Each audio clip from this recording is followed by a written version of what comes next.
গতকাল মঙ্গলবার সন্ধ্যা আনুমানিক 6:30টায় সপ্তগ্রামে 306 নম্বর শিলচর আইজল জাতীয় সড়কে একটি 4 চাকার ব্যক্তিগত বাহন এবং একটি মোটরসাইকেলের মধ্যে দুর্ঘটনা সংঘটিত হয়। তারপর খবর সংগ্রহ করতে যাওয়া দলাই প্রেস ক্লাবের একজন সদস্য সাইদুর রহমান মজুমদারের উপর কতিপয়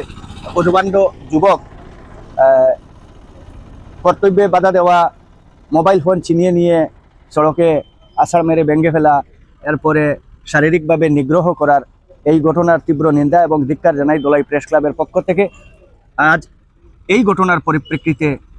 সাইদুর রহমান মজুমদারের পক্ষ থেকে দলাই থানায় একটি এফআইআর দায়ের করা হয়েছে এবং দলাই প্রেস ক্লাবের পক্ষ থেকেও দলাই থানার দায়িত্বপ্রাপ্ত অফিসার ইনচার্জ জনপান বে মহোদয়ের অনুপস্থিতিতে সেকেন্ড অফিসারের হাতে আমরা তুলে দিয়েছি। আর এখানে আমরা উল্লেখ করেছি যে তদন্ত করে এই বিষয়ে যে বা যারা জড়িত রয়েছেন তাদের উপযুক্ত শাস্তির ব্যবস্থা করা হোক, যাহাতে পরবর্তীতে কোনো সুস্থ মস্তিষ্কের মানুষ গণতন্ত্রের চতুর্থ স্তম্ভ সংবাদ মাধ্যম বা এর সঙ্গে জড়িত কোনো সংবাদ মাধ্যমের কর্মীর সাথে যাতে দুর্ব্যবহার করতে সাহস করতে না পারেন, এই ধরনের দৃষ্টান্তমূলক শাস্তি আমরা চাই। তো গতকাল দলাই থানা এলাকার সপ্তগ্রাম 306 নম্বর শিলচর জাতীয় সড়কে একটি সড়ক দুর্ঘটনার খবর সংগ্রহ করতে আমাদের দলাই প্রেস ক্লাবের একজন সদস্য তথা দৈনিক বরাকবাণী নিউজের দলাইয়ের প্রতিনিধি সাইদুর রহমান মজুমদার ওরফে সিতু,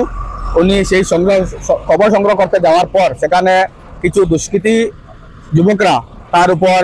ঠেলা ধাক্কা, তার মোবাইল ছিনিয়ে নেওয়া ইত্যাদি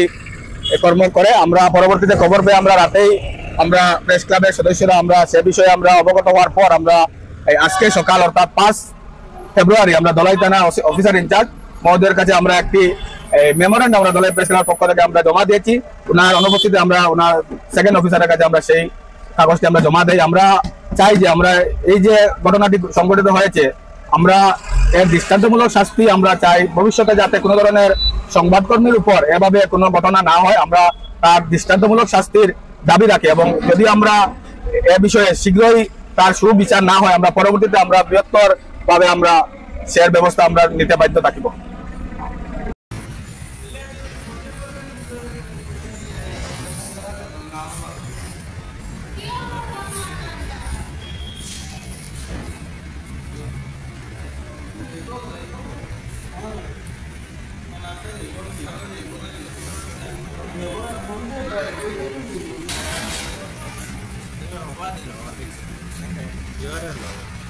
এফআইআর মধ্যে লেখা আছে